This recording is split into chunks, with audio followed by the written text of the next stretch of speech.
안녕하세요. 오토기어 김정민입니다. 테슬라가 신년 초부터 가격 인하를 단행을 했죠.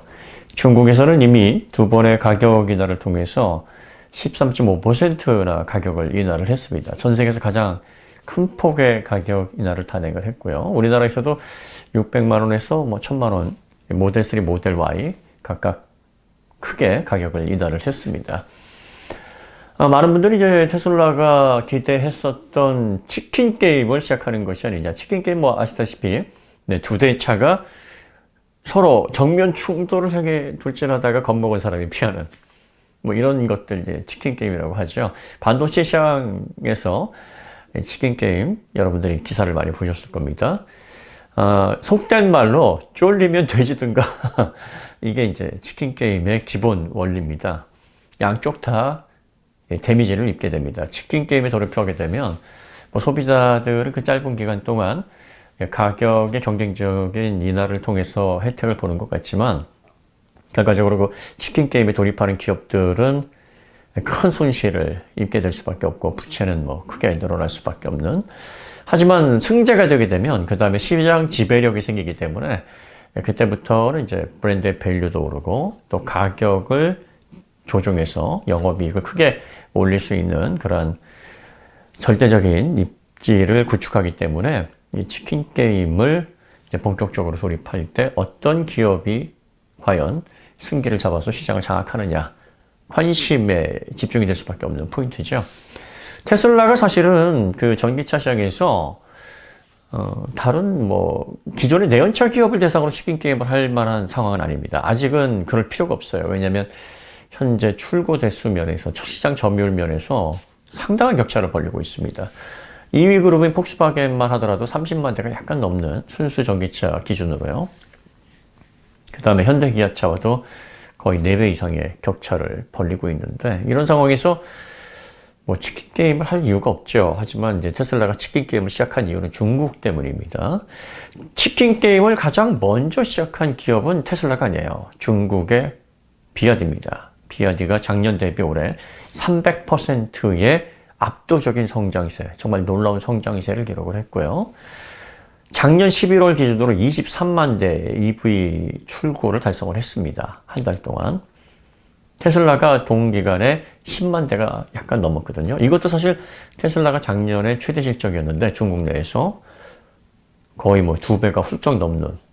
물론 많은 분들이 이제 여기에는 플러그인 하이브리드가 포함이 됐기 때문에 절대적으로 배터리 전기차의 수요하고는 동떨어졌다 이렇게 보시는데 실제로 테슬라를 옹호하시는 분들은 이 플러그인 하이브리드가 거의 대부분이다 이렇게 말씀을 하시고 또 내연차나 중국 기업에서는 그렇지 않다.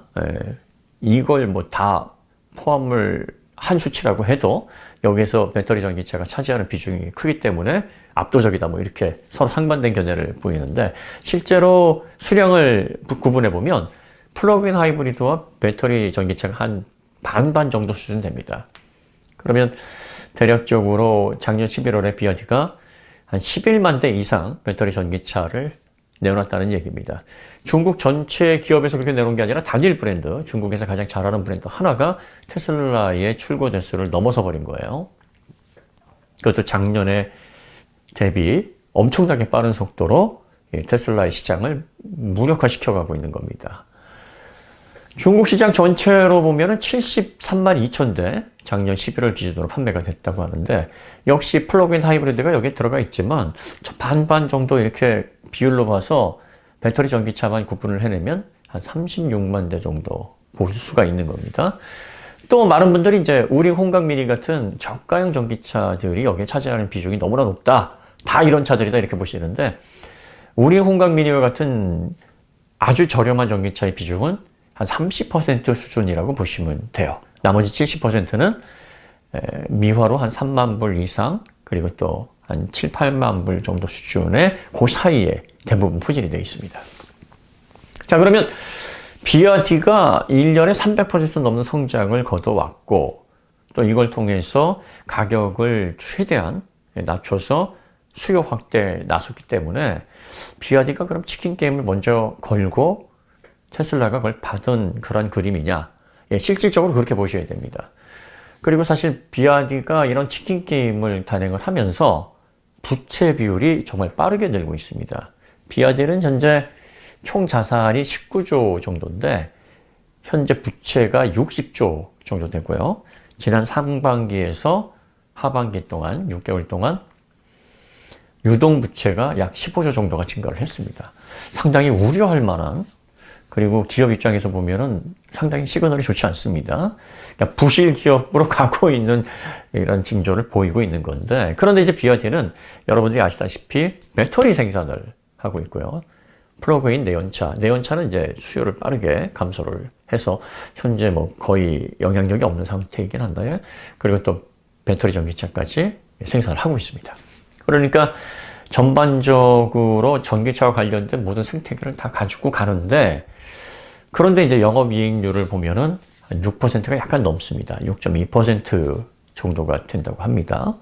그러면 보통 배터리 관련해서는 영업이익률이 10% 이상, 비아디 같은 경우에는 이걸 분리해서 하진 않기 때문에 어느 정도인지는 알 수도 없으나, 대략적으로 중국 기업의 배터리 기업들을 보면 한 11%에서 13% 그 정도 사이의 영업이익을 달성을 하는데, 그런데 이제 이런 것까지 다 합쳐서 6%가 약간 넘는 정도라 그러면 배터리 전기차로는 영업이익률이 거의 없거나 있어도 상당히 적은 수준이다, 이렇게 볼 수가 있는 거죠.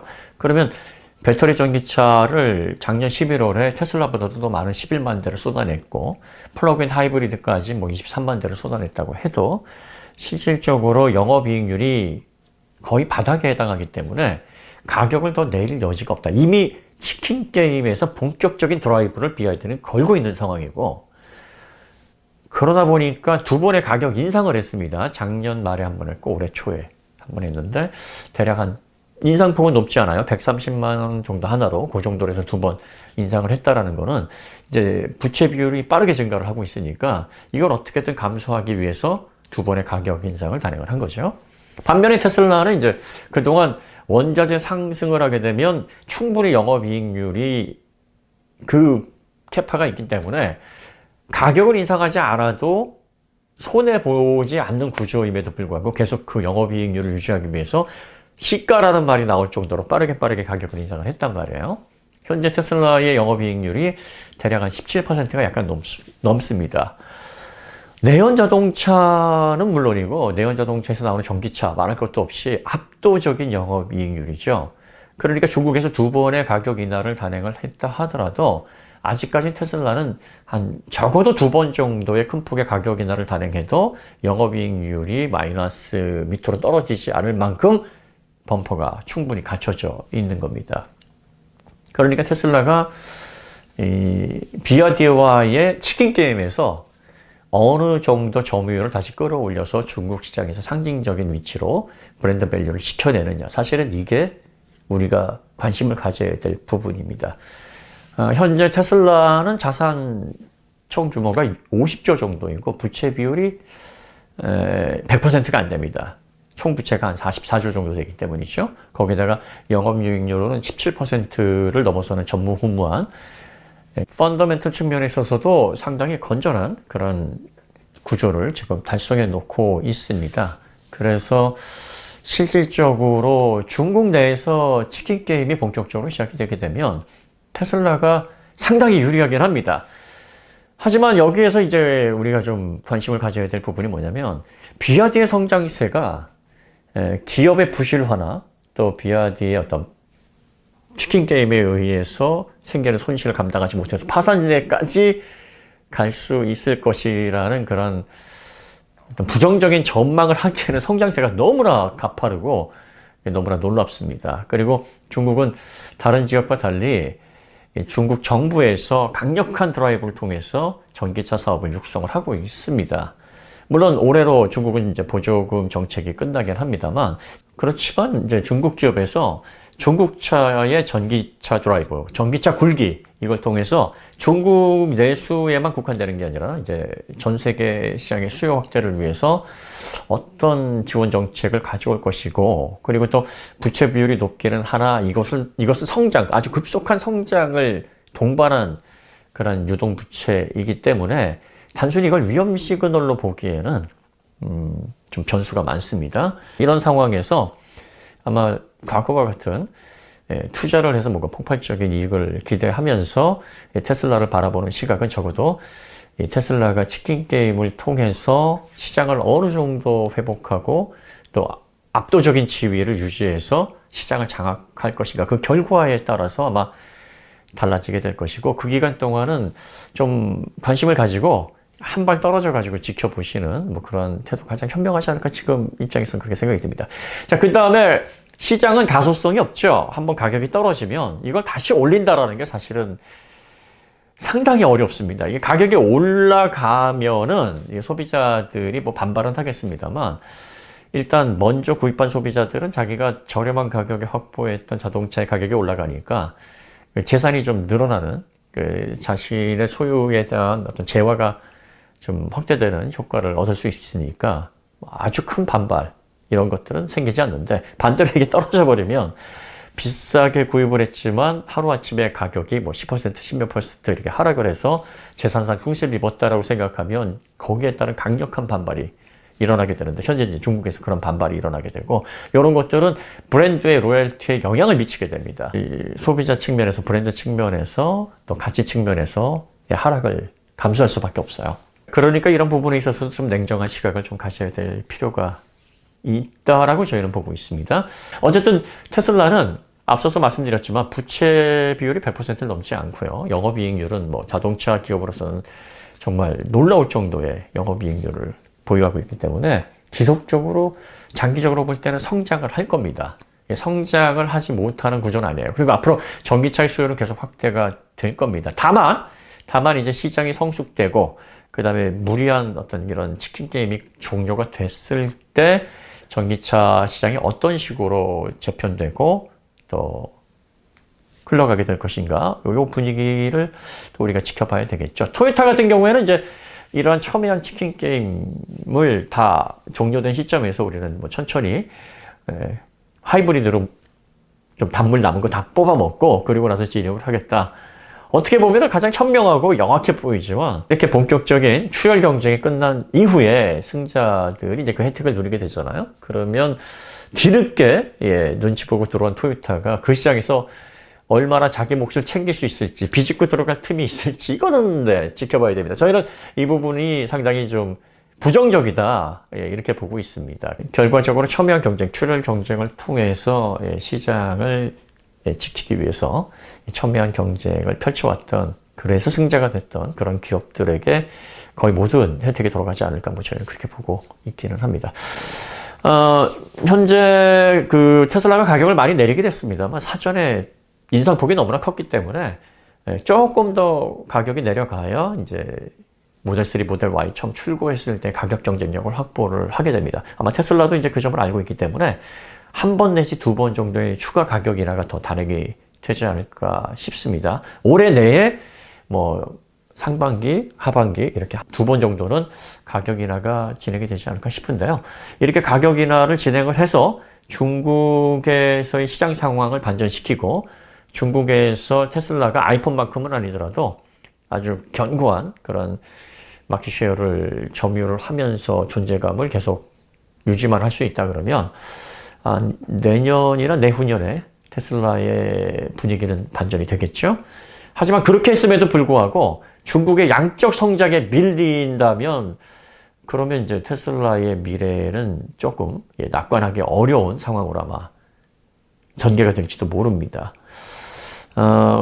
중국은 도대체 예상을 할 수가 없죠. 뭐 부채 비율이 300%가 넘고 빠르게 막 그 상반기 대비 하반기 부채율이 막 15조 증가, 이런 것들을 보면은 이거 기업에서는 상당히 그 도산으로 가는 시그널인데, 그런 상황에서도 중국 기업은 성장을 해내고, 그런 상황에서도 점유율을 빠르게 높여나가고, 그러면서도 불구하고 전혀 중국 외의 기업에서는 상상할 수 없는 퍼포먼스들을 보여주고 있거든요.